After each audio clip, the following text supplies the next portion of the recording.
In relation to the international politics in the 19th century, sometimes the term Pax Britannica is used. It's similar to this term suggests a state of hegemony of Britain, which could be comparable to Roman hegemony in ancient times, for instance, Pax Romana, or the American domination after World War II, Pax Americana, or maybe Pax Mongolica of the 13th century, that the Mongol Empire enabled the European traders and travelers to get contact, get in touch with the Chinese culture, not only Chinese culture. So there are opponents and advocates of this term Pax Britannica and its usage in relation to the 19th century. One of the advocates of the Pax Britannica as a political phenomenon, of one of the advocates of the idea of the existence of this Pax Britannica in the 19th century is the French economist Guy Sorman, who even suggests that the domination of the British fleet, of course the military fleet, the navy, on the seas and oceans in the 19th century enabled the first globalization, both in terms of politics and economy. This is true that after the 7 Years' War that started in the year 1756 and ended in 1763, the British fleet dominated the seas and oceans, and this was exactly the time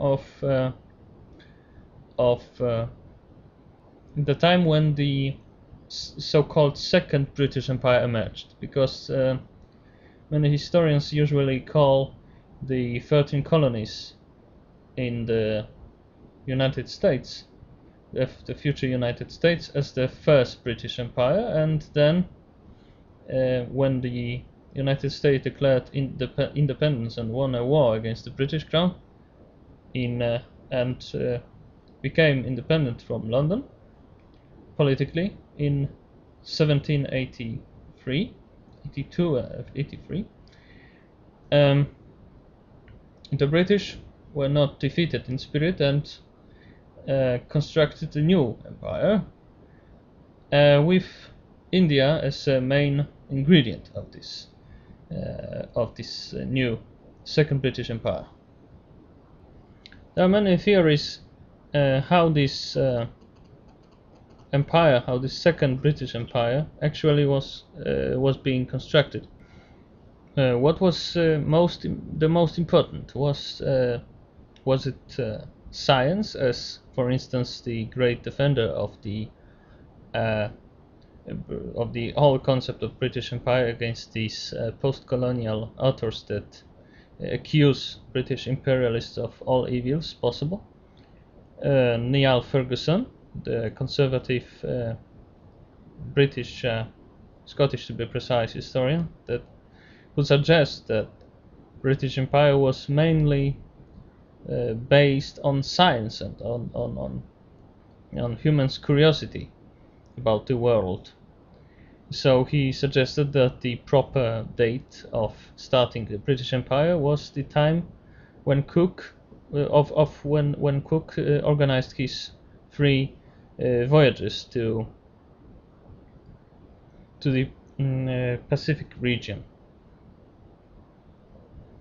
But the term Pax Britannica suggests that the hegemony of Britain enabled a free trade throughout the world, enabled the first globalization, that is the connection, unprecedented connection between the national markets, and so that even Japan would be included in this first global global market, first globalization. But the term Pax Britannica suggests not only this; it suggests that Britain was so powerful, both politically and ideologically, that almost all the civilized world has chosen to accept the rules created, the economic and political rules created by the British ruling class, the British elite, and accepted the ideology of this group, that is so-called classic liberalism, with the minimum state and decentralized economy. That is to some extent to accept the British way of life, of thinking about economy, politics, and so on. The Great Britain already in the 18th century, but even more in the 19th century, has become something like a laboratory for democracy and parliamentarism, of free trade economy, and so on. And we really see many politicians in Europe of the 19th century that accepted as their own the British ideology, mainly the liberalism, and for instance, the one of the political leaders of the July monarchy in France, that is the constitutional monarchy that emerged in 1830,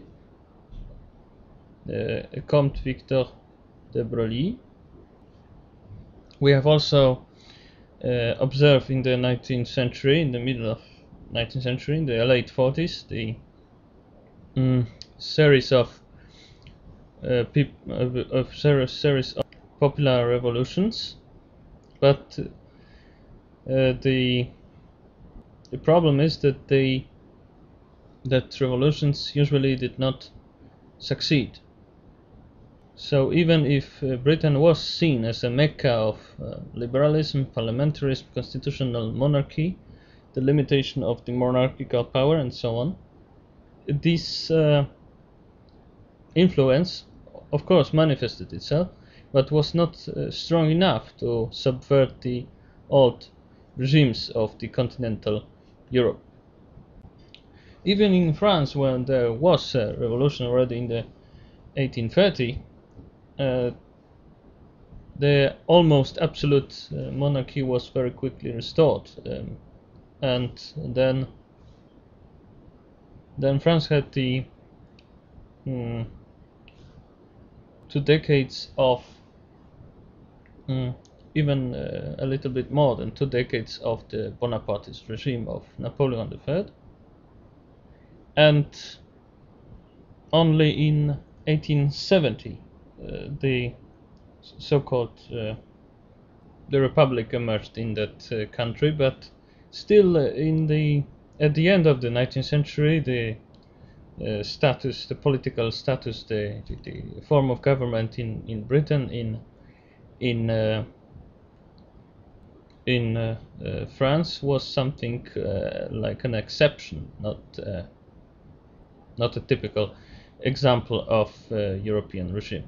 And even in Britain, the landed interest was so powerful that really that was losing its power very slowly, and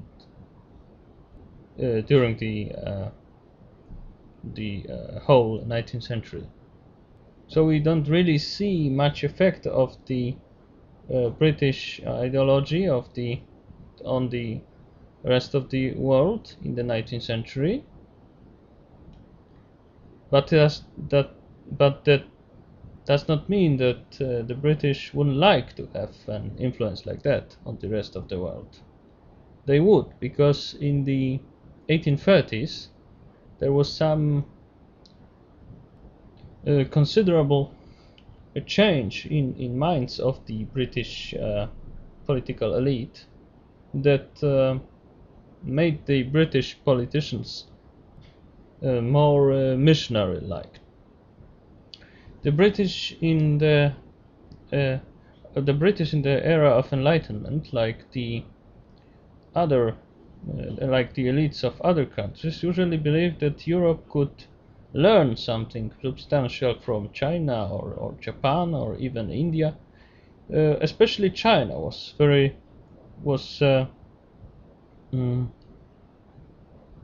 regarded with a very high esteem. But in the half of the 19th century there was some sort of serious change as far as the European attitude towards China and Japan and India is concerned.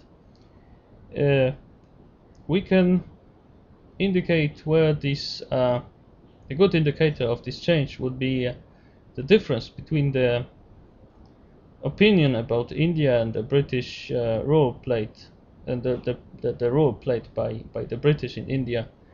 The opinion of the governor of the East India Company, the legendary Warren Hastings, who used to encourage his officials and his co-workers to study the Sanskrit and other Indian and Hinduistic ancient texts and books to enable his co-workers to understand India better and to be better officials, to have better contact with the Indian population. Whereas this opinion mentioned by Hastings at the end of the 18th century was very typical for the British ruling class in India, but already in 1832 the Whig politician and historian Thomas Babington Macaulay in Parliament mocked the Indian culture as an absurd, and he claimed that the Indian culture is worthless and full of superstitions and so on. In 1885, so 50 years later, William Monier was of an opinion that there is no such thing as the beautiful Indian painting. So in that time already the legend emerged that it took the European help to build Taj Mahal in the 17th century. Of course, it was only an absurd legend, but the assumption was that the Hindus wouldn't be able to deal with such a big architectural task. So it must have been Europeans that helped them.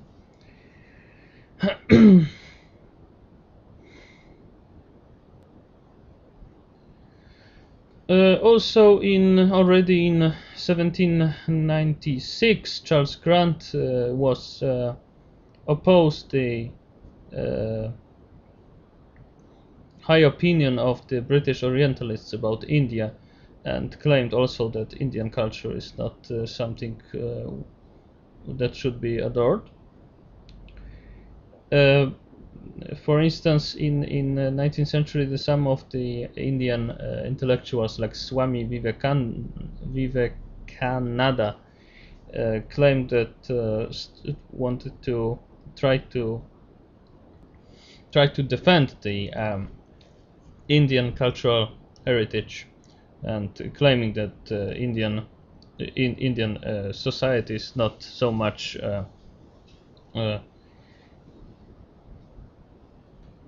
castal that they are less castal than the European imagined. The liberal historian and philosopher James Mill, and he was in his book The History of British India, had described the Hindus and also the Chinese as the cowardly peoples which has no empathy and lie and have this inclination to lie a lot.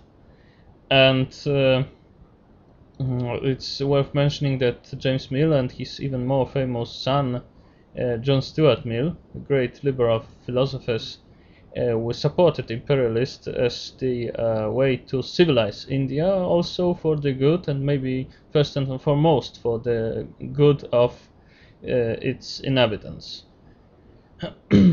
This is, of course, we must remember that James Mill was criticizing the Indian culture a year after the uprising of the sepoys, that is the Indian Muslim and Hinduistic soldiers serving for the in British service, because some of the Indian and Hindu and Muslim superstitions were not respected. Of course, this attitude was supported by the Christian organizations that encouraged the missionary work in India and China. And so we can see a huge difference between the 18th century when the exotic culture were usually respected, or sometimes even treated as equal to European sometimes. And we can see that, for instance, Adam Smith, so one of the major liberal thinkers, was of an opinion that imperialism, acquiring more colonies, is not good for economy. And already in the 19th century this missionary attitude prevailed, and John Stuart Mill was of an opinion that colonies is something really good, especially for these uncivilized peoples that are colonized. So it was really something like a funny situation in the 1820s and 1830s when the British studied Sanskrit and other Hinduistic ancient texts, and some of the Bengali officials working for the British wanted the British to share with them the whole blessings of the Western education and science. So the British were trying to adapt themselves to India and its customs, and the Hindus, at least those Hindus who were very educated, relatively highly well educated, they wanted to have Western education. And in the 1830s, the English were already of the same opinion, that the India should have better education, that is the Western education. And the whole missionary attitude is so typical for the second half of the 19th century started then. The Sepoy uprising made a very bad impression in Europe, especially in Britain, of course, and this was one of the factors that changed the whole attitude towards India.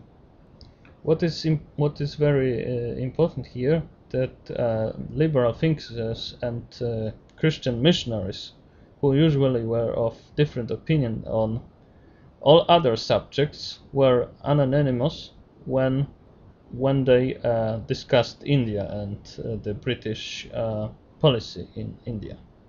So it's true then that the 19th century was an age in which the British wanted to teach the rest of the world, especially the world of non-white race, the other of other race than white race. And it was also the time when the British fleet controlled uh, the seas, and it was also the time when the non-European, many non-European nations observed that they must either westernize or adapt themselves to this first globalization, or be turned into slaves, or at least colonize second-rate countries, nations.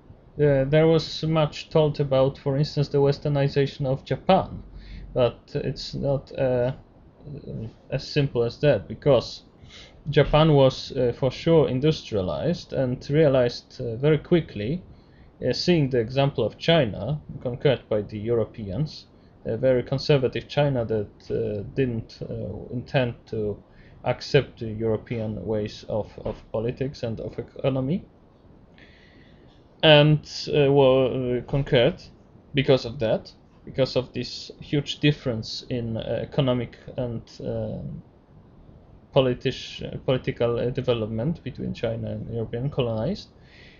China was colonized, so the Japanese saw all that and realized that they must industrialize, accept the all European rules. But we cannot say simply that Japan was westernized, not only because Japan preserved much of their original culture, because it did, but also because the industrialization of Japan is not took place in the same time when the industrialization of the continental Europe, for instance, took place. So we cannot really say that Japan was in some inferior positions as far as the West and westernization and the whole concept of civilization is concerned. So in some way Japan was Western, that is industrialized,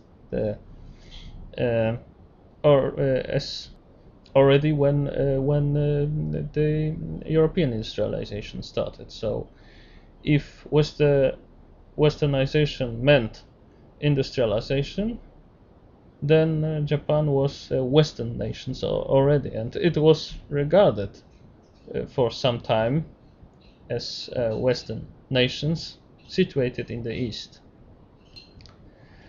That's why up to the Russian-Japanese War of 1904 to 1905, the Europe and the United States had very much sympathy for the Japanese, but got a little bit scared after the Russian defeat. So this is true that in 19th century some sort of first globalization took place. It's true that Britain promoted free trade and some very particular way of thinking. It is also true that to some extent Britain wanted to play a role similar to the role played today by the United States, so the policeman of the world. But in the first half of the 19th century, yet there were not many countries that were really accepting a free trade as the way of doing business and organizing economy. So even after the defeat of the Napoleon in the 1815, Britain was not a hegemonic state in Europe, wasn't a superpower. It was never a real superpower. So it's a totally different case when compared to the American superpower of our times. In 1815, Britain was still one of many uh, many strong states, but comparable in as far as the political influence and power and military power is concerned. So it's true that Britain financed almost all the anti-Napoleonic coalitions, but the possibility of the British potential, economic potential, was too small to influence the other nations into south to the extent that would enable London to dictate some political or ideological terms to other nations. Maybe the only exceptions were the relatively weak state like the I don't know, Kingdom of the Netherlands, or even more Portugal. But we can't say that Britain had enjoyed some sort of hegemony in the 19th century in Europe. And on the other hand, in the 1870s, usually the Germany, France, and USA started to compete with the British industrialization, and this competition was really successful. So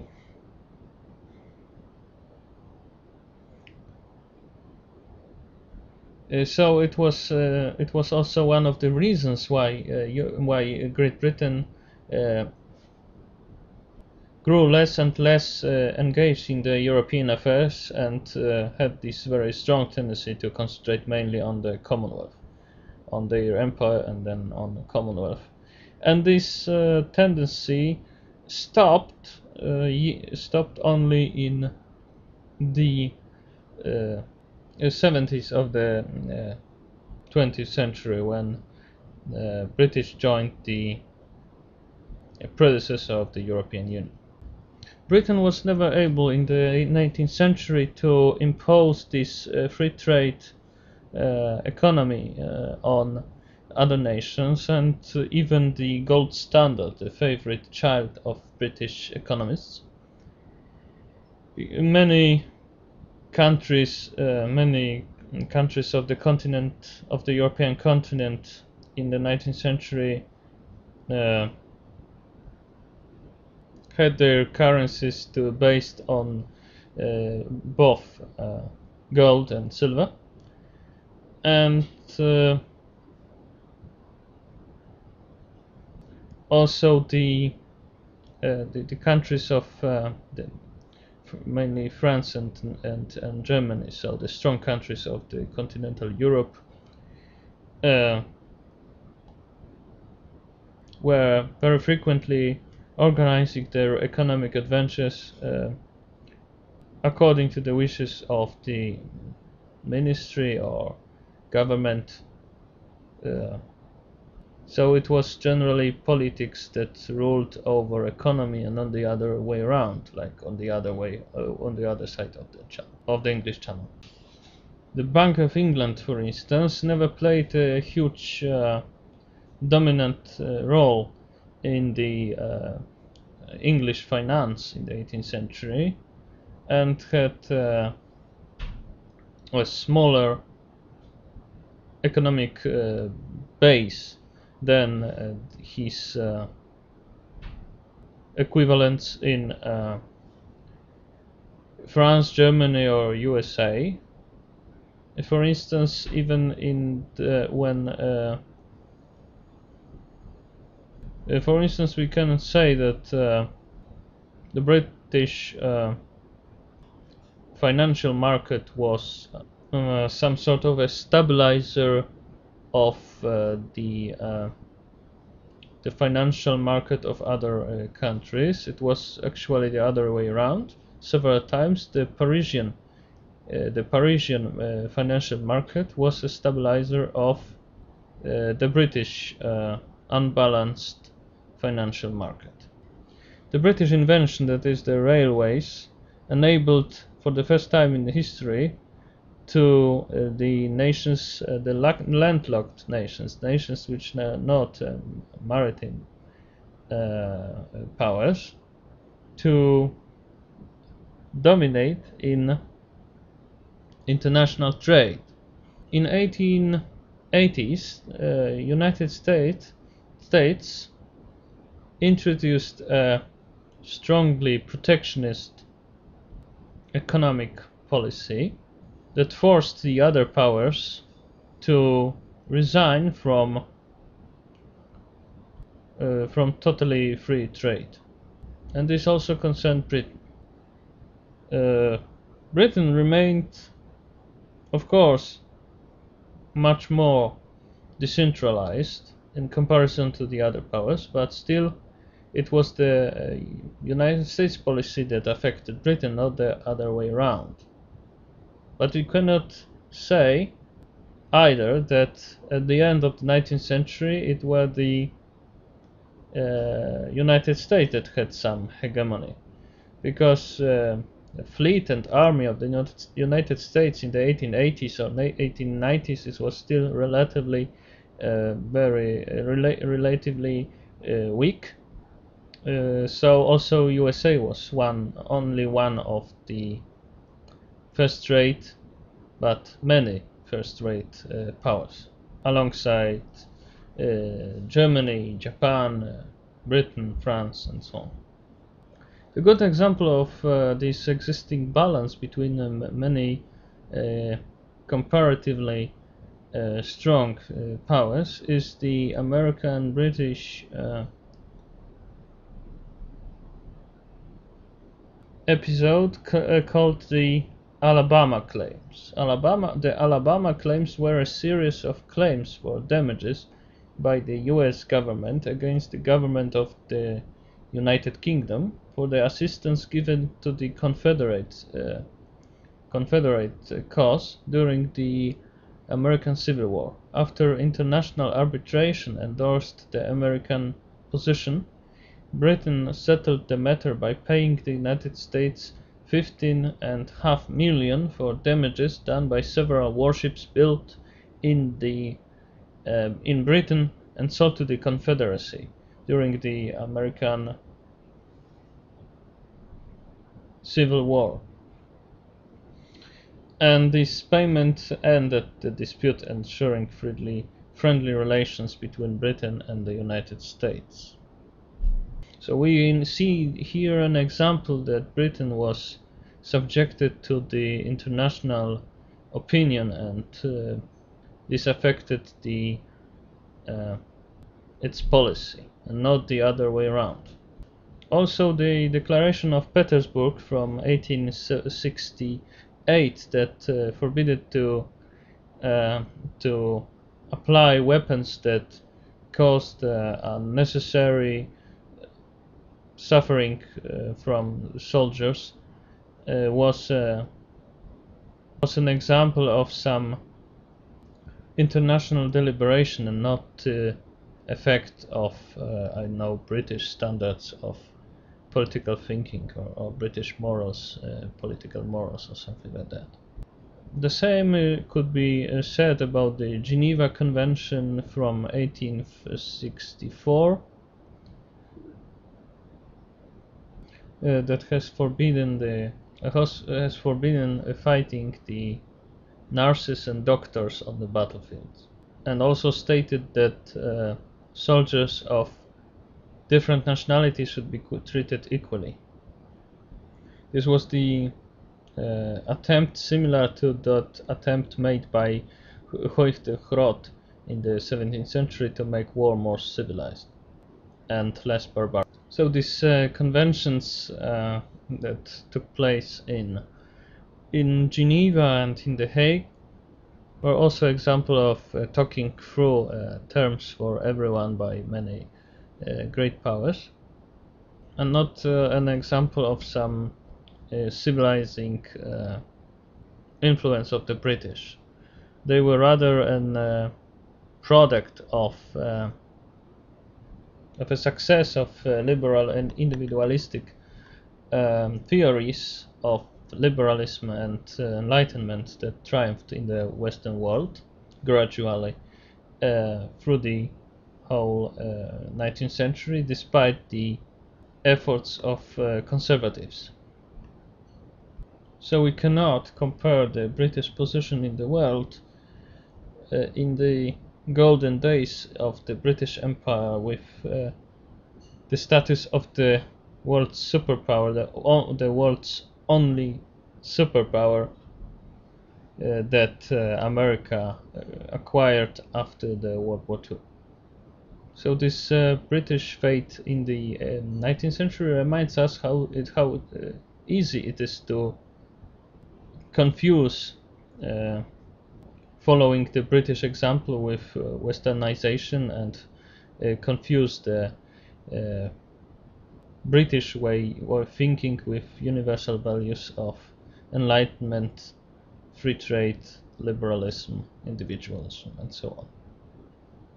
In the 19th century, the great step forward was made for the cause of human rights and so on, but it was not only the British merit. The first 2 decades of the 20th century, it was the time when neither Britain nor any other power had this world hegemony, and that's perhaps one of the reasons why the international situation was so very hard and dangerous in those times. Many powers used to compete for the world hegemony. The British power was, if it was ever the leading in the world, it was this time of British dominance was over, and the time of American dominance hasn't started yet. So many powers try to force one another to accept their dominance in regions. The Japanese concept, for instance, was to share power over the world with Germany and the United States, and it was it was several times proposed directly, this concept, to the United States and to Germany. It was never really accepted by the United States, although there were some inclinations but it was never really accepted by the United States. The Japanese suggested that maybe Europe could be the theater of German dominance, America of course the dominance of the United States, and Asia the Japanese zone. We can also mention, for instance, this American claim that the Pacific is an American ocean, and what is the problem with the Japanese to solve. And but in the same time, the Americans were completely convinced that Atlantic is basically an British ocean. At the international conference in Washington that took place in the 1921, it was settled that the British Navy and the American Navy should have an exactly the same tonnage, and a little bit smaller tonnage was for Japan, that of course protested against this conference. The conference in Washington is an example of securing peace in these very risky times.